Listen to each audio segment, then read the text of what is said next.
Whoa, nice. Hi. Hi, welcome to CJS. Nice Thank to have you at you. our heritage store. It's beautiful and I'm super excited to see everything. Okay, I'll show you around.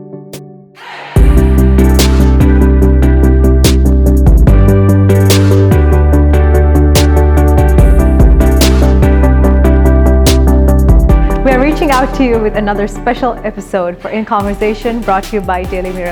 I'm Hirushi and I'm right here at one of the most loved places in Colombo. It is none other than the Colombo Jewellery Store, and I have with me the CEO himself. Thank you, Akram, for joining with me. Thank you for coming. So, nice to have you at our heritage store. It's new, just opened last week. It's amazing. It's beautiful. Right when I walked in, I felt the ambience. I felt the vision of what the brand is striving for. So before we kind of dive into the discussion, I would like to know a little bit about the brand, a little bit about the history, and how you come into the equation. Yeah, the brand started by my grandfather, Akram Cassim, in 1922. His father was a gem dealer living in the fort in Gaul, but he decided to venture out to Colombo and open a store of his dreams. And his vision then was to have a store that will sell fabulous gems and fashionable jewelry and never compromise on quality. So that is what my father and we have carried through. We've modified for the times but kept the same principle that we do not compromise on quality. We add lots of things but keep the brand active, fashionable, which is very important to thrive through 98 years. So we got 2-3 generations buying for the store, and even 4th generation now coming in to buy jewelry which we cater to. So we have a range for all ages. And you have been operating for multiple generations. And when you took over the legacy, I joined how long ago was that? in 1987. Okay. I was 24 or something at that time. So that era when I joined, I mean, it was totally different. Everybody used to go to my people had been in the store, my father and his manager, they were all much older than me, they were 50, 60, and in that era it was not jewelry that you bought off the shelf, it was always ready-made, made for order and stuff like that. True. So they wouldn't trust this young boy who was coming to sell some jewelry, so it took a lot of time to get involved. So I was involved in design. Jewelry display was my passion, which I still enjoy doing. So was this passion something that was there, that was instilled in you when you were a kid, or once you took over the business you learned more about it? Took over as a child. I used to go to the shop in the fort in those days, and every week or Saturday I used to go. I mean, I used to get a box of chocolates which I used to buy from Cargill or whatever, and a little box of gems which I used to play around with. We all love that. Little colors, and it was fascinating, the color and the stuff like that. It was good. And also talking about the brand, it has transformed over the years. I mean, it's almost going to hit triple digits, and it's been through a huge, transition in the time-space continuum, of course. What do you feel that you've done differently compared to the previous generations who took up the legacy? Each generation did their part in the time and era. I mean, 1922 was just after the Great Depression and stuff like that. Then they went into World War II, which would have shifted the brand. I think he shut the store and opened in Trincomalee to cater to the troops and stuff like that. Then I think 50s was the revival of the brand here, where horse racing was a dominant part of society, 50s and 60s, and my grandfather was a lover of horses, and that he created jewelry for racers, race days, and they had race meets in Colombo, Busa, Nuerelia. So thrice a year he created stuff for women to wear at the races, which was the glam part of what he's added, and continued to do that till racing was stopped. This products, it goes beyond the product itself, and it represents a lifestyle. And I think it's always a lifestyle brand. It's not just a piece of jewelry. We've been there to add glamour to Colombo society and Sri Lankan society over the years. Yes, and also I think I'm paying attention to the part where you say your dad loved horses, which kind of remind me, there's a picture over there that I would like to talk to you about. Let's go ahead and talk about it.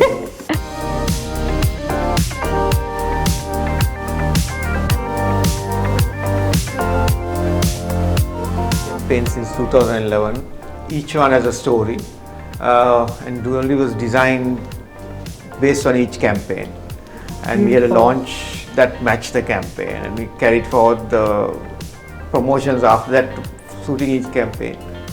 2010 was when I signed her up. 2011 was our first campaign we shot in. It was called Quite Simply Stunning. And those two shots with the emerald bracelet, and this was the one from 2011. In 2012 was our 90th anniversary. So we went, I think 90 years of glamour was what it was called. Lovely. So we went back to the era of CJ's 1920s with Art Deco period. So those two shots were from that. Each year I found it difficult to just release the two shots. Then 2013 was called Perpetual Grace. Okay. Where I bought my grandfather's history, heritage. And I always go back and bring the heritage forward and carry it. That's how you can relive it. Yeah. So it was called Perpetual Grace, where we shot in Digana, in Kandy with horses. So that's the watch I was talking to you about. I think Jackie's wearing that watch. It has a horse, his horse on it drawn inside. Is that an original piece? Original piece. Wow. It's a one-off because he got a Swiss watch designer to replicate his horse on the watch. Then 2014, I call it hometown. I went back to Galle Fort, which is our hometown and which we still treasure. So this campaign was shot in the fort. I mean, that's the Galle Fort lighthouse, and that where you go and jump into the sea or whatever. This was in the old Dutch fort where there's like a jail and stuff like that. Beautiful. This is on one of the streets just adjoining Peddler's Cafe, that Chandler Street. So they all root from something that's personal something to you. personal to my father, my grandfather, and to me. So hometown was my father was very fond of Galle. Perpetual Grace was my grandfather, loved his horses. And 2015 was me. I love elephants, and I decided to do a campaign.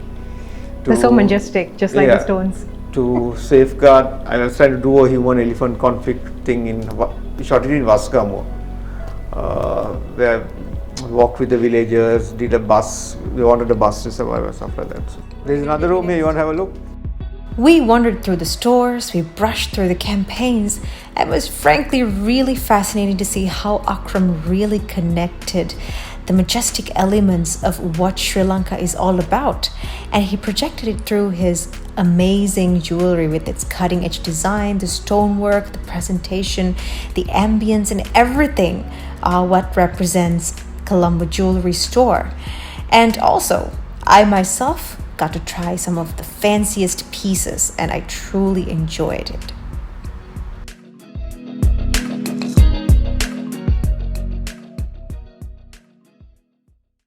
And now we're in the heritage floor, and it is an exclusive space where everyone is welcome, of course, and there's a beautiful wall of history that I'll be talking about later.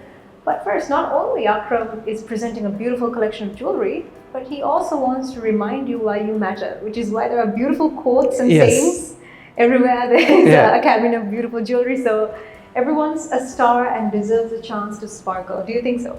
Yeah, I think so. Everyone is a star. Everyone needs to, I mean, the idea of wearing jewelry is to glam yourself up. So you need to be a star. And I like how you bring a lot of intellectual elements into your jewelry. I mean, I think it shows that it's not just a superficial beauty, but the substance. Yes, also. That's right. So, which I love, because talking about substance, I saw you collaborate with beautiful, amazing power women in Sri Lanka, including Otara, Asha Devos. Conceptually, where was your vision when you wanted to collaborate? No, each time I don't think too far. Generally, I pick one thing up, and I knew Otara. Then I asked her whether she wants to do a nice collection, and she said, "Yeah, let's do a collection." And it's called Otara. I think it was a fun collection we did. We had 5 collections at the start, then we added another 2 as time went on. It was limited edition, number, each piece was special. And Otara is, I mean, very, very creative as well, so it was a nice collaboration. Lovely. And also talking about your style, what really inspires you the most? I heard that you love traveling, but yeah, nature inspires me a lot. I travel a lot all over the world, all over Sri Lanka. I enjoy the wild, I enjoy the beach, whatever. And everywhere I go, I look at something that inspires. It can be just a beach and something on the beach, or something on the trees, old leaves fallen. All that inspires design. Been doing design for a long time, 30 odd years. So it's part of me now. Yes, and also you told that your traveling experience is also added to. Yeah, I think I travel I've been traveling for fairs all over the world, and especially to Basel for the watch and jewelry fair every year for the last 15 years. So that has amazing range of jewelry, also has watch brands. Doing all the watch brands are top watch brands are there, and each one inspires you to think differently. Each brand is trying to compete and trying to improve what they've done in the past. So I bring that knowledge back and try to improve what I've done every year. So Switzerland is your favorite country when it comes to getting you inspiration? Not really. I love Venice. I love all over the world. I mean, every country can inspire you, but I see other brands in Switzerland. Lovely. And also, speaking of these beautiful stones that you've incorporated into your products, Yeah. what stone is particularly closer to your heart, I would ask? Actually, I love color. A lot of color all the time. It's blues that I enjoy. I love the aquamarines and blue sapphires. And I mix it with diamonds and maybe any other color that complements it. So like here we have emeralds. I put a bit of yellow sapphire to add a bit of color on it. That flower thing, yellow pops up, and even on this I have 2 yellows at the end. So it's always mixing and thinking of something different, something unique, something new. I don't like to repeat what I do. I like to create something new all the time. Lovely.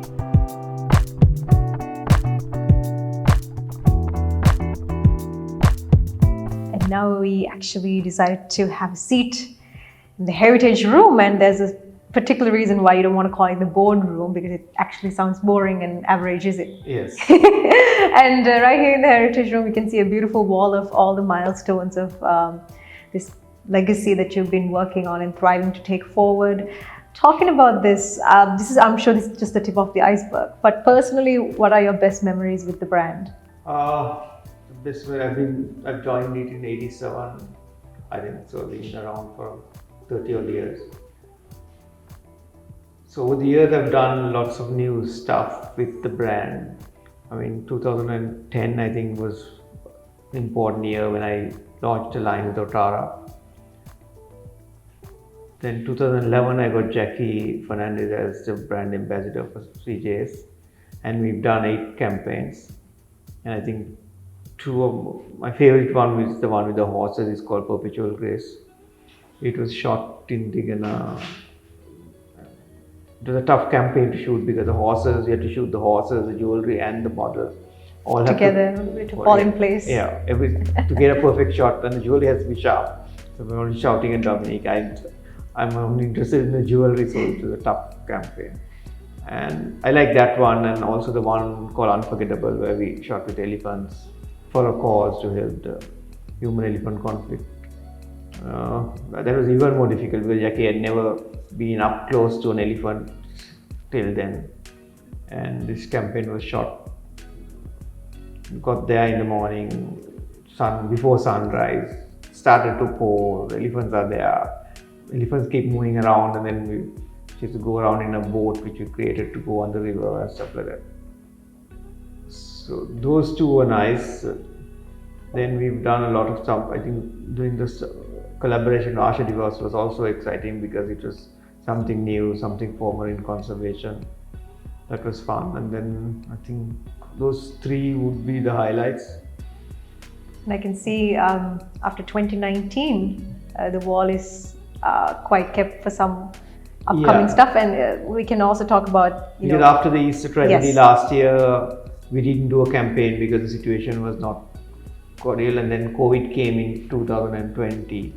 So hopefully in 2021 we'll have a lovely campaign as we celebrate 99 years. Can you give us maybe a little bit of a clue as to what we can expect next year? Or it's always going to be a surprise. I never give clues.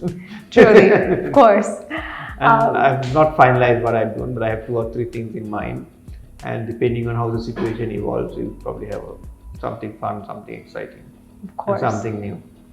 And also, it's amazing to see that you have an amazing team, a creative team to really support your vision and to resonate with what you believe. Yeah. If you can maybe... It's a very small team actually. It's about 4 or 5 of us who get together and do it. From the design team who I work with to a couple of my staff members who I chat with, and most of it is done by my wife, who I discuss a lot of things and pour half the stuff out to her every day. Yeah. She has to take all that, but It's So been, there must be special kind of gratitude for her for being Yeah. such an incredible support Yeah. system.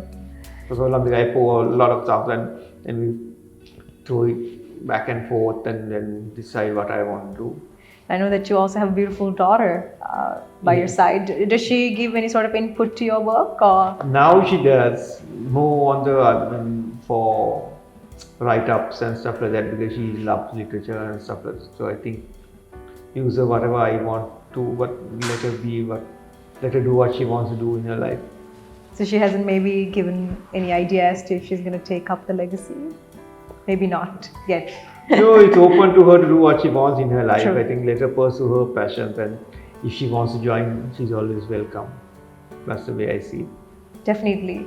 And throughout the years, we also see alongside Jacqueline, we saw Adam Flema Caldera also becoming the face of the brand. Yeah, he was a friend of the brand and the face of the brand for that campaign called Love, Obsession and Romance. And then we used him for the campaigns on conservation with elephants, which he was very passionate about. So we keep him whenever we need for conservation stuff, which is important. I think we all need to conserve what we have been blessed with so that all our children and their children can enjoy. We have a wonderful country, let's not destroy it, let's keep it going. Definitely. And I think as someone who manages one of the most leading brands in Sri Lanka, if you could maybe give out a special advice, maybe it's towards the end of the year and the new year's coming up, if you maybe can share something with our audience today, what would you say? Keep strong, keep safe and be positive. I mean, there's no point being negative on life. You need to be very positive that we all get through this crisis together and move on. As a brand, I've seen it's 98 years. They've obviously gone through World War II, they've gone through the 30-year war, they've gone through all that and strived as a brand. So I think all of us need to be positive, be safe, take the precautions, but go on with life. Adaptation is key. Yes. Thank you so much, Akram Cassim, for being a part of my show. It means a lot. And thank you so much for showing around. You have an amazing collection. All the very best. Thank you, Hirushi, for having me on the show.